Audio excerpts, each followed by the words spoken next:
Hello साथियों, स्वागत है आप सभी का मोशन शिक्षा के इस यूट्यूब चैनल पर। आज बहुत दिनों के बाद फिर से हम लोग एक साथ मिल रहे हैं, क्योंकि आपकी तैयारी को और भी तंदुरुस्त बनाना था। आप लोगों की तैयारी तो बहुत अच्छी ही होगी, लेकिन तैयारी में और भी जान डालने के लिए अब से हम भी आपके साथ जुड़ चुके हैं बहुत ही शानदार तरीके से।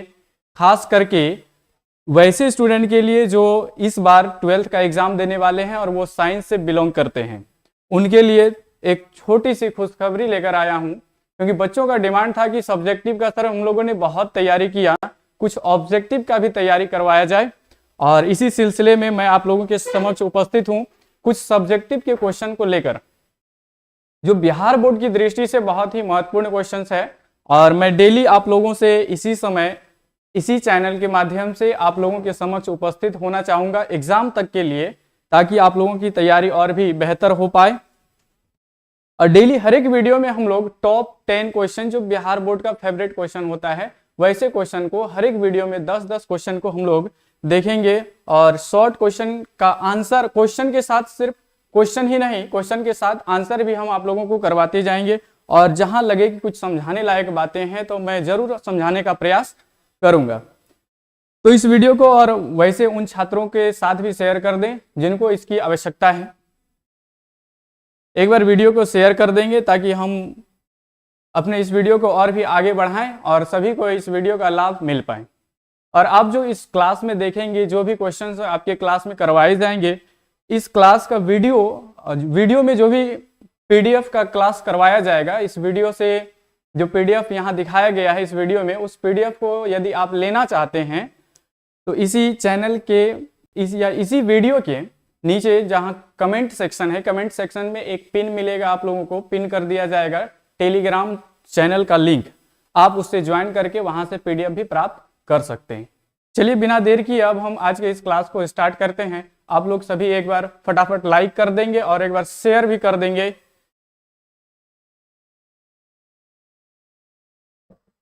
चलिए, बहुत अच्छे, आप लोगों ने शेयर भी कर दिया और कुछ का लाइक भी आ गया है।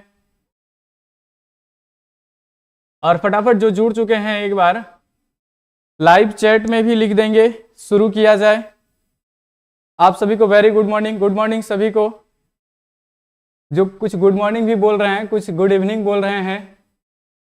चलिए, आप जिस भी समय देख रहे हैं उसके अनुसार से आपको गुड मॉर्निंग भी, आपको गुड इवनिंग भी, गुड आफ्टरनून भी, सभी आपके लिए स्वीकार है। चलिए चलते हैं, आगे बढ़ते हैं आज के इस वीडियो में। और देखिए, आपके लिए पहला प्रश्न है मेरे पास, बहुत ही अच्छा सा, बहुत ही प्यारा सा प्रश्न है, जिसको आप लोग देखकर भी आप लोग भी खुद खुश हो गए होंगे कि इतना अच्छा क्वेश्चन है, बहुत अच्छा क्वेश्चन है और आंसर भी क्वेश्चन से ज्यादा अच्छा है। तो आइए देखते हैं, शुरू करते हैं प्रश्न उत्तर का सिलसिला। देखिए, आपके पास पहला प्रश्न है, विद्युतीय क्षेत्र। विद्युतीय क्षेत्र क्या है? विद्युतीय क्षेत्र क्या है? देखिए, बहुत प्यारा सा क्वेश्चन है और आंसर भी उतना ही प्यारा होने वाला है जितना कि ये क्वेश्चन है। और बिहार बोर्ड के लिए भी ये बहुत प्यारा क्वेश्चन है, तो आप अपने लिए नहीं, कम से कम बिहार बोर्ड के लिए जरूर पढ़िए। चलिए देखिए, इसका उत्तर क्या होगा। विद्युतीय क्षेत्र, इलेक्ट्रिक फील्ड से आप क्या समझते हैं? इलेक्ट्रिक फील्ड के बारे में पूछा गया है। इसका आंसर देखिए क्या है, किसी आवेश या आवेश के समुदाय, आवेश या आवेश का जो समूह होगा, आवेश के समुदाय के चारों ओर वह क्षेत्र जहां कोई दूसरा आवेश आकर्षण बल या प्रतिकर्षण बल का अनुभव करता है, विद्युतीय क्षेत्र कहलाता है। यानी आप समझ सकते हैं कि कोई भी आवेश हो, अकेला आवेश हो या एक से अधिक आवेश हो, उसके आसपास का वह क्षेत्र, वह एरिया जहां कोई अन्य आवेश आकर्षण या प्रतिकर्षण बल महसूस करता हो। यदि सेम चार्ज होगा तो फिर प्रतिकर्षण बल महसूस करेगा, और डिफरेंट चार्ज होता है, अलग अलग, एक पॉजिटिव एक नेगेटिव चार्ज हो जाता है, तो फिर वहां आकर्षण बल महसूस करेगा। तो जिस एरिया तक इस बल को वो महसूस कर सकता है वह विद्युत क्षेत्र कहलाता है, और जहां तक वो महसूस नहीं कर पाता है इस बल को, आकर्षण या प्रतिकर्षण बल को, वह विद्युत क्षेत्र नहीं कहलाता है। चलिए अगले प्रश्न की ओर बढ़ते हैं। ये बहुत ही छोटा सा और आसान सा प्रश्न था आप लोगों के लिए, तो चलते हैं, अपने लेवल को बढ़ाते हैं और अगले प्रश्न की ओर बढ़ते हैं। प्रश्न संख्या आप लोगों के सामने 2 है। चलिए, लाइव चैट में जो भी जुड़ चुके हैं, सभी जुड़ चुके हैं, सैड बॉय, आकाश चौहान, प्रीतम कुमार, सभी का स्वागत है। आपको सभी का स्वागत है इस चैनल में, मोशन शिक्षा के चैनल में। चलिए अगला प्रश्न देखिए, अगला प्रश्न आपके सामने है, आवेश क्या है परिभाषित करें। आप लोगों को लग रहा हो कि ये क्वेश्चन बहुत छोटा है, लेकिन बिहार बोर्ड की दृष्टि से यह बहुत बड़ा क्वेश्चन है। ऐसे ही छोटे छोटे क्वेश्चन पूछ लिए जाते हैं बिहार बोर्ड के द्वारा, और छोटे छोटे क्वेश्चन का ही आंसर बच्चों के पास नहीं होता है। इसलिए हम ज्यादा से ज्यादा प्रयास करेंगे कि बेसिक क्वेश्चन को उठाया जाए, ताकि आप लोगों का कंसेप्ट भी क्लियर हो जाए और एग्जाम भी, कंसेप्ट के साथ साथ एग्जाम भी क्लियर हो जाए। देखिए इसका उत्तर क्या होगा, आवेश के बारे में आप क्या जानते हैं। अगर आप खुद जानते हैं तो अपने मन में इसको दोहराइए, नहीं तो फिर यहां ध्यान दीजिए कि क्या कहा गया है इसके बारे में। आवेश क्या है, आवेश किसी पदार्थ का वह गुण है। आप लोगों को ज्ञात होगा कि आवेश कोई चीज नहीं है, वह किसी पदार्थ का एक गुण है जिसके कारण वह विद्युत क्षेत्र को उत्पन्न करता है। आवेश किसी भी पदार्थ का वह गुण है जिसके कारण अपने आसपास विद्युत क्षेत्र उत्पन्न करता है तथा अनुभव भी करता है, आवेश कहलाता है। अपने आसपास विद्युत क्षेत्र भी उत्पन्न करता है, और जब विद्युत क्षेत्र में खुद जाता है तो वह विद्युत क्षेत्र का अनुभव भी करता है। तो यह एक तरह से पदार्थ का कोई गुण है, यह कोई पदार्थ नहीं है। देखिए यह था आपका आवेश क्या है, आवेश यानी चार्ज, CHARGE, चार्ज का डेफिनेशन था, चार्ज का परिभाषा। अगले प्रश्न की ओर बढ़ते हैं, और अगला प्रश्न हम लोग देखेंगे। अगला प्रश्न क्या है आप लोगों के सामने, देखिए बहुत ही शानदार सा क्वेश्चन है कि कूलॉम के नियम को लिखे। कूलॉम का नियम आपके फिजिक्स के पहले चैप्टर का सबसे महत्वपूर्ण टॉपिक है। कूलॉम का नियम क्या है, तो बता दें कि कूलॉम का जो नियम है, कूलॉम का नियम दो बिंदु आवेश के बीच लगने वाले आकर्षण या प्रतिकर्षण बल को ज्ञात करने के लिए कूलॉम ने एक नियम दिया था, जिसे हम लोग कूलॉम के नियम से, कूलॉम के नियम के नाम से जानते हैं। देखिए इस नियम में क्या कहा गया है कूलॉम साहब ने। देखिए कूलॉम का नियम जब भी लिखने का बात आई तो आप लिखेंगे कूलॉम के नियम के अनुसार। अब देखेंगे कि कूलॉम ने अपने नियम के अनुसार क्या कहा है। दो स्थिर आवेशों के बीच लगने वाला आकर्षण या प्रतिकर्षण बल, दो स्थिर आवेश के बीच आकर्षण बल भी हो सकता है, प्रतिकर्षण बल भी हो सकता है। तो लगने वाला आकर्षण या प्रतिकर्षण बल दोनों आवेशों के परिणाम के गुणनफल का समानुपाती होता है। यह था पहला स्टेटमेंट इनका कि दोनों आवेशों के परिमाण के गुणनफल के समानुपाती होता है। तथा दूसरा बात यह कहा गया है कि दोनों आवेशों के बीच की दूरी के वर्ग के व्युत्क्रमानुपाती होता है। यदि आप मान लें कि एक आवेश यहां है Q1 और दूसरा आवेश आपका यहां पड़ा हुआ है कुछ दूरी पर Q2, दोनों के बीच की दूरी यदि R है तो Q2 के कारण एक बल Q1 पे काम करेगा, Q1 पे लगेगा, और एक ऐसा बल होगा जो Q1 भी Q2 पर एक बल लगाएगा। तो चाहे Q1 के कारण Q2 पर बल हो या Q2 के कारण Q1 पर बल हो, दोनों का बल एक समान होगा। और दोनों का जब एक समान होगा, दोनों में से किसी बल को हम ज्ञात कर सकते हैं। इसी बल को ज्ञात करने के लिए कूलॉम साहब ने एक नियम दिया। उसमें पहली बात कहा गया कि यह जो बल होगा वह दोनों आवेशों के परिमाण के समानुपाती होगा, यानी Q1 गुना Q2 दोनों के गुणनफल के समानुपाती होगा। पहले स्टेटमेंट के अनुसार F जो होगा, F समानुपाती Q1 इंटू Q2 होता है। दूसरे बात में कहा गया कि दोनों आवेश के बीच की दूरी के वर्ग के व्युत्क्रमानुपाती होता है, यानी बीच की दूरी जो R है ये F बराबर, या बराबर नहीं, F व्युत्क्रमानुपाती 1/r², दूरी के वर्ग के व्युत्क्रमानुपाती होता है। जब हम इस दोनों को एक साथ कंबाइन करेंगे, दोनों कथन को एक साथ अगर हम कंबाइन करते हैं तो पता चलता है कि F समानुपाती Q1 Q2/r² होगा। और हम लोगों को पता है कि जब हम समानुपाती का चिन्ह को हटाते हैं तो वहां एक नियतांक आ जाता है जो K के रूप में यहां आता है, K इंटू Q1 Q2/r² हो जाएगा, जहां K बराबर, K का मान आपका हो जाता है 1/4 pi epsilon naught, 1/4 pi epsilon not, ये आपका K का मान होता है। ठीक है, तो इस प्रकार अगर देखें तो कूलॉम के नियम से बल ज्ञात करने का एक सूत्र मिल जाता है, एक फॉर्मूला मिलता है, F बराबर 1/4 pi epsilon naught, 1/4 pi epsilon naught into Q1 Q2 by R square, जहां एप्सिलॉन नॉट माध्यम की या एप्सिलॉन नॉट को हम कह सकते हैं निर्वात की विद्युतशीलता है, निर्वात की विद्युतशीलता, या फिर इसे हम परावैद्युतांक भी कहते हैं, परावैद्युतांक।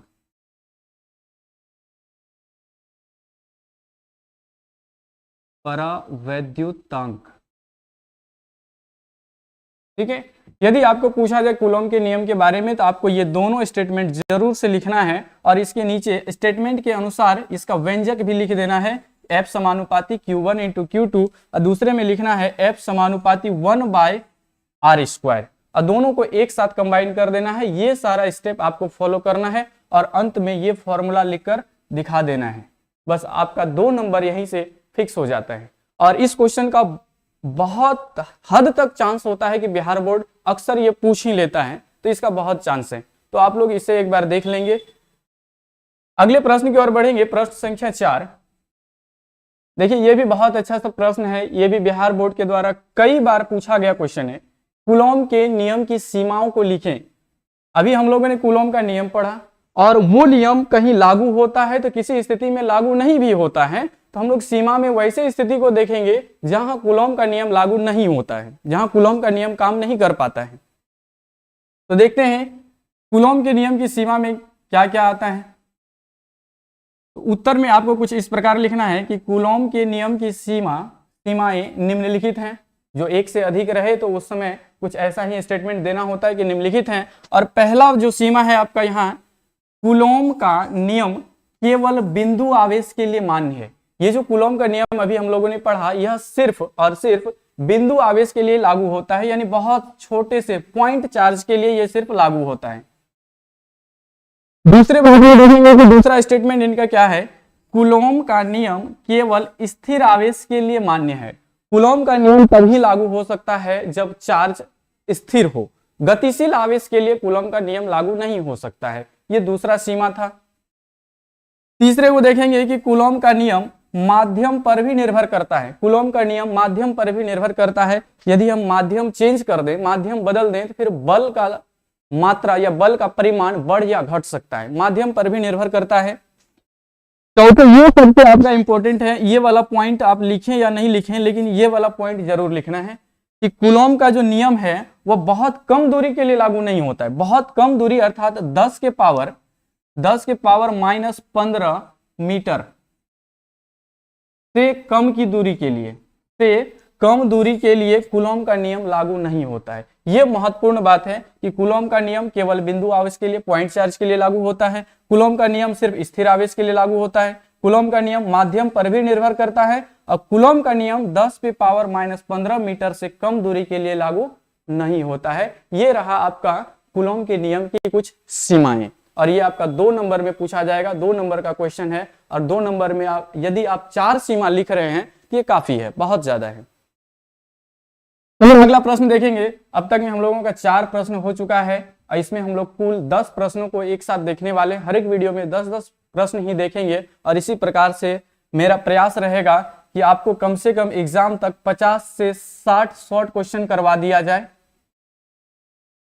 50 से 60 शॉर्ट क्वेश्चन करवा दिया जाएगा, और हर एक वीडियो में बस 10 ही क्वेश्चन रहेगा, ताकि आप लोगों को भी वीडियो देखने में ज्यादा समय नहीं देना पड़े, क्योंकि आप लोगों के पास अभी समय बहुत कम होगा, तैयारी बहुत जोरों से चल रही होगी आप लोगों की।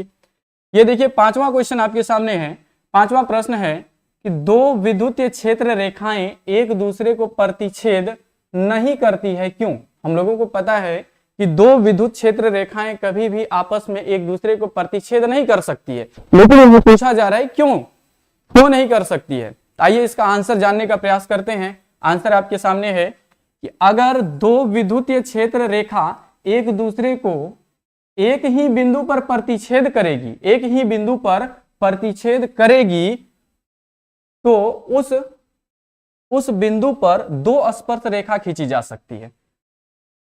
विद्युत क्षेत्र रेखा के किसी बिंदु पर स्पर्श रेखा जो खींचा जाता है, विद्युत क्षेत्र जो रेखा होता है वो एक कर्व लाइन होता है, यानी टेढ़ा सा लाइन होता है। इसके किसी भी बिंदु पर एक स्पर्श लाइन खींचते हैं तो वो विद्युत क्षेत्र की दिशा को दर्शाती है। यदि एक दूसरे को विद्युत क्षेत्र रेखा एक दूसरे को काटती है तो वहां विद्युत क्षेत्र का 2 दिशा हो जाएगा, जो कि संभव नहीं है। और हम लोग जानते हैं कि विद्युत क्षेत्र रेखा के किसी भी बिंदु पर खींची गई स्पर्श रेखा उस बिंदु पर विद्युत क्षेत्र की दिशा को बतलाती है, और विद्युत क्षेत्र की दिशा हमेशा एक ही होगी, एक से अधिक हो नहीं सकता है, बतलाता है। इस प्रकार उस बिंदु पर विद्युत क्षेत्र की 2 दिशा होती है, 2 दिशा होगी, जो भौतिक रूप से संभव नहीं है। जो भौतिक रूप से संभव नहीं है, इसलिए विद्युत क्षेत्र रेखाएं एक दूसरे को प्रतिच्छेद नहीं करती है। यही कारण है कि विद्युत क्षेत्र रेखाएं एक दूसरे को प्रतिच्छेद नहीं करेगी। प्रतिच्छेद करने का अर्थ यह है कि वह अलग अलग दिशा में जाएगी, और विद्युत क्षेत्र रेखाएं कभी अलग अलग दिशा में नहीं जाती है, सारी क्षेत्र रेखाएं एक ही दिशा में चलती है, जिसके कारण ये कभी एक दूसरे को प्रतिच्छेद नहीं कर सकती है। चलिए अगले प्रश्न की ओर बढ़ते हैं। ये प्रश्न आपका यहीं समाप्त हुआ, आप इसको ध्यान देंगे क्योंकि बिहार बोर्ड की दृष्टि से ये बहुत महत्वपूर्ण प्रश्न है। ये देखिए, और भी बिहार बोर्ड का फेवरेट क्वेश्चन ये भी रहा है, कई बार पूछा गया प्रश्न है ये कि आवेश का क्वांटमीकरण क्या है, क्वांटाइजेशन ऑफ चार्ज क्या है, क्वांटमीकरण।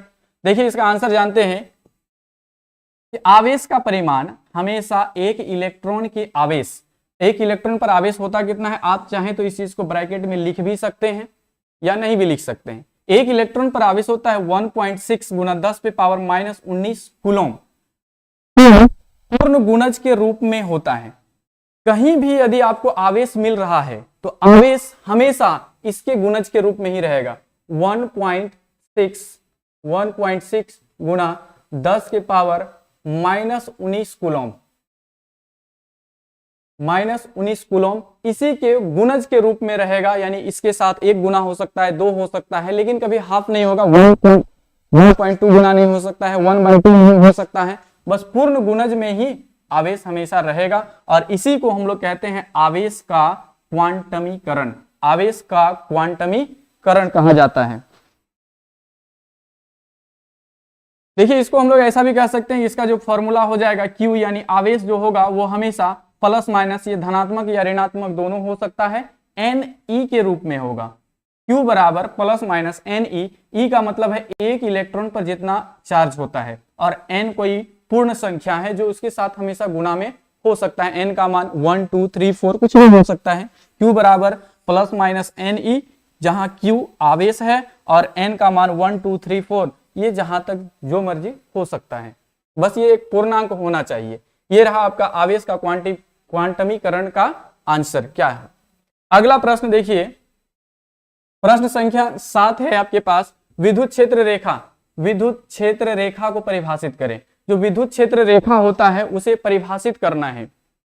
देखिए इसका उत्तर क्या होगा, किसी आवेश के चारों ओर विद्युत क्षेत्र रेखा एक काल्पनिक वक्र होता है। किसी भी आवेश के चारों ओर एक काल्पनिक वक्र होता है। विद्युत क्षेत्र एक काल्पनिक वक्र मतलब वो रियल में होता नहीं है, लेकिन हम उस चीज को समझने के लिए ऐसा मान लेते हैं कि इसके चारों ओर कोई काल्पनिक वक्र है, वक्र रेखा गुजर रहा होता है, जिसके किसी भी बिंदु पर खींची गई स्पर्श रेखा।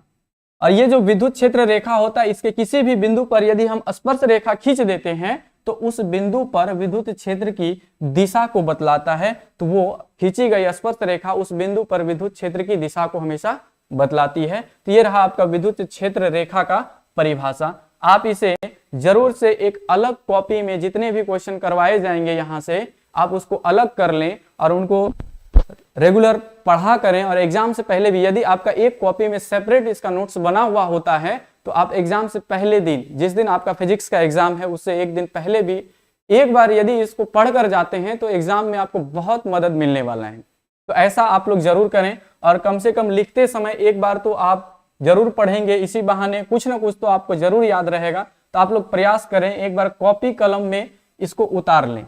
यदि वीडियो के साथ नहीं उतार सकते हैं तो इसका PDF लेने के लिए आप टेलीग्राम ग्रुप ज्वाइन कर सकते हैं, जो कमेंट बॉक्स में आपको पिन किया हुआ मिल जाएगा, और उससे एक बार जरूर अपने कॉपी में इसको उतार लिया करेंगे।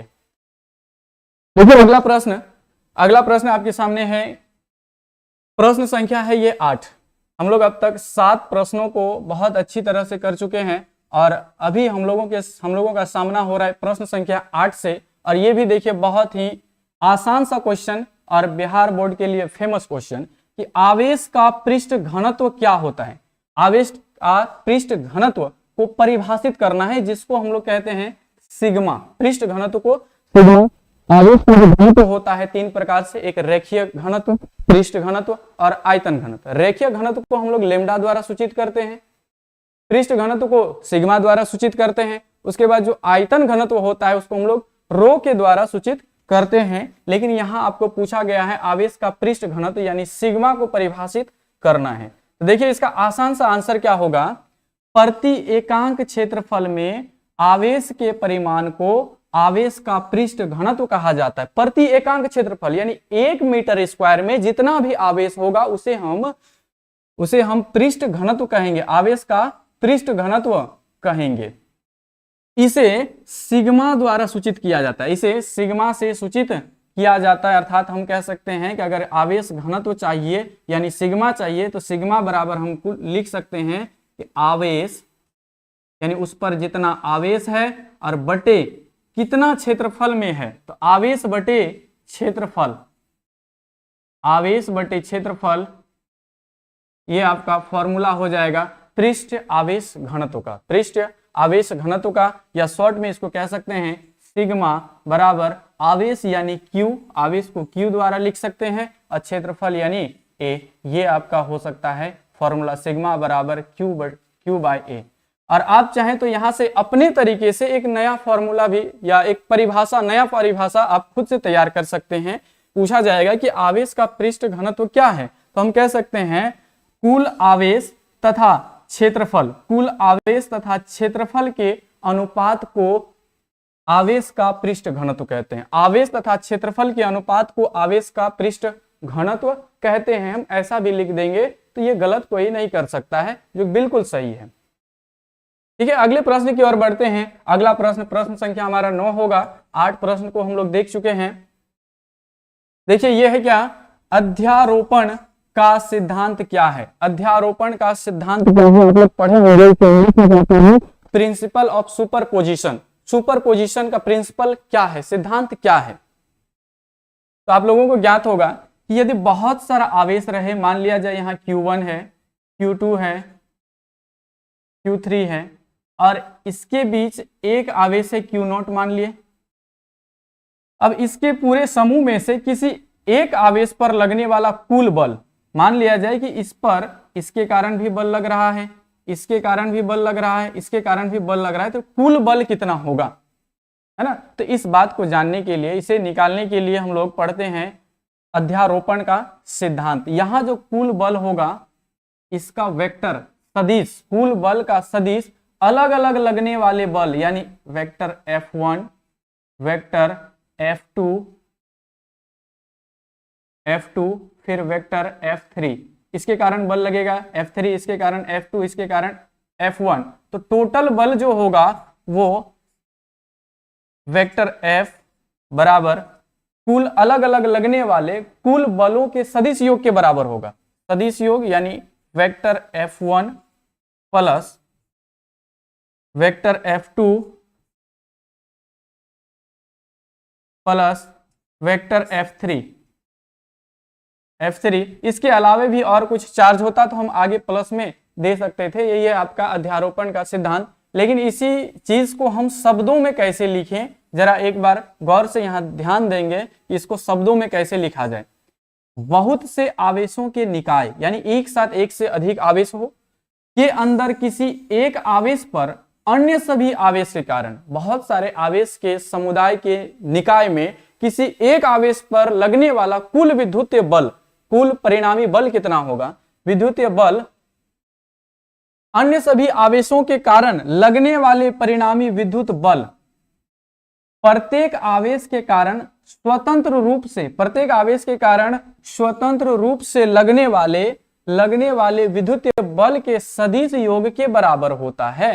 यानी जो हम आपको यहां समझा चुके हैं कि Q0 पर जो बल लगेगा, सबके कारण जो अलग अलग बल लग रहा है, सभी के योग के बराबर इस पर कुल बल होगा। यानी F बराबर F1, vector F1 plus vector F2 plus vector F3 होगा। यह है आपका अध्यारोपण का सिद्धांत। जब भी आप इसका आंसर लिखेंगे तो ये भी नीचे अवश्य जरूरी तरीके से इसको लिख देना है ताकि एग्जामिनर को समझ में आए कि आप लोगों को पूरा कंसेप्ट क्लियर है, ये भी नीचे जरूर दर्शा देना है। देखिए अब तक में हम लोगों का 9 क्वेश्चन हो चुका है और आज का ये अंतिम क्वेश्चन होगा। आज का ये अंतिम क्वेश्चन होगा और बिहार बोर्ड के द्वारा बार बार पूछा जाने वाला जितने भी प्रश्न करवाए जा रहे हैं ये क्वेश्चन कभी ना कभी पूछे गए हैं और आगे भी संभावनाएं हैं कि ये क्वेश्चन पूछे जा सकते हैं। इसीलिए ज्यादातर हम वैसे क्वेश्चन को लेकर आप लोगों के सामने आ रहे हैं जो आने वाले परीक्षा में पूछे जाने की बहुत ज्यादा संभावना है। तो देखिए आज का ये अंतिम प्रश्न होगा। अंतिम प्रश्न क्या है कि विद्युत द्विध्रुव को परिभाषित करें। ये जो हम लोग कहते हैं इलेक्ट्रिक डाइपोल, इलेक्ट्रिक डाइपोल को यहाँ डिफाइन करना है, परिभाषित करना है कि इलेक्ट्रिक डाइपोल क्या होता है। देखिए इसको शब्दों में किस प्रकार हम परिभाषित करेंगे। जब दो समान परिमाण, दो ऐसा चार्ज लेना है जिसका मैग्नीट्यूड, जिसका परिमाण समान होना चाहिए तथा विपरीत, लेकिन विपरीत होना चाहिए। एक चार्ज अगर नेगेटिव है तो दूसरा पॉजिटिव होना चाहिए। विपरीत बिंदु आवेश, और आवेश होना चाहिए पॉइंट चार्ज। बिंदु आवेश बहुत ही अल्प दूरी पर, बहुत कम दूरी पर स्थित हो, बहुत ही अल्प दूरी पर यानी बहुत कम दूरी पर हो तो दोनों आवेशों के इस व्यवस्था को विद्युत द्विध्रुव कहते हैं। जब दो आवेश को जिसका परिमाण समान हो लेकिन वो विपरीत चिन्ह वाले होने चाहिए, एक नेगेटिव तो दूसरा पॉजिटिव, उस दोनों आवेश को इतने नजदीक, बहुत नजदीक रखा जाए, बहुत कम दूरी पर जब रखा जाता है तो वहां पर जो अरेंजमेंट तैयार होता है, जो व्यवस्था तैयार होता है, उसी व्यवस्था को हम लोग कहते हैं विद्युत द्विध्रुव। इसको ऐसा कह सकते हैं, एक यदि प्लस क्यू है, पॉजिटिव चार्ज है, इसके बहुत ही करीब, बहुत कम दूरी पर एक और पॉइंट होगा जो माइनस क्यू होगा। इसके बीच की दूरी बहुत कम होना चाहिए। इसके बीच की दूरी यदि r है तो r बहुत कम होना चाहिए। यदि बहुत कम है तो इस प्रकार की व्यवस्था को, इस व्यवस्था को हम कह सकते हैं कि यह विद्युत द्विध्रुव है। विद्युत द्विध्रुव।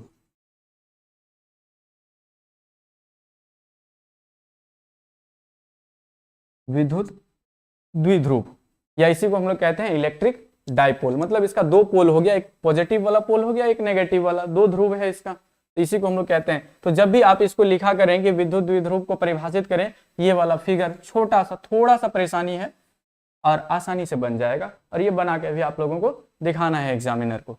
तो ये था आज के वीडियो का अंतिम प्रश्न और इसी तरह के और भी प्रश्न पाने के लिए आप इस चैनल को सब्सक्राइब कर सकते हैं ताकि डेली 10-10 क्वेश्चन आपको लगातार एग्जाम तक मिलते रहे और आपकी तैयारी और भी बेहतर हो पाए। और इसी शुभकामना के साथ फिर मिलेंगे अगले क्लास में, यानी कल के क्लास में। समय आपका 7 बजे ही रहेगा। आप लोग और भी अपने साथियों को भी शेयर कर देंगे यह वीडियो जिनको इसकी आवश्यकता है। आज का वीडियो हम लोग यहीं समाप्त करते हैं और जिनको भी ये पीडीएफ चाहिए, ये पीडीएफ जो भी लेना चाहते हैं वो जरूर से जरूर टेलीग्राम ज्वाइन कर लेंगे। टेलीग्राम का जो लिंक है वो आपको कमेंट बॉक्स में पिन किया हुआ मिल जाएगा। एक टेलीग्राम ग्रुप भी ज्वाइन कर सकते हैं और एक आपका व्हाट्सएप ग्रुप बना होगा, आप दोनों को ज्वाइन कर सकते हैं। दोनों में से कहीं से भी ये पीडीएफ आप डाउनलोड कर सकते हैं। हर एक जगह, दोनों जगह आपको अवेलेबल करवा दिया जाएगा। तो चलिए आज हम आप लोगों से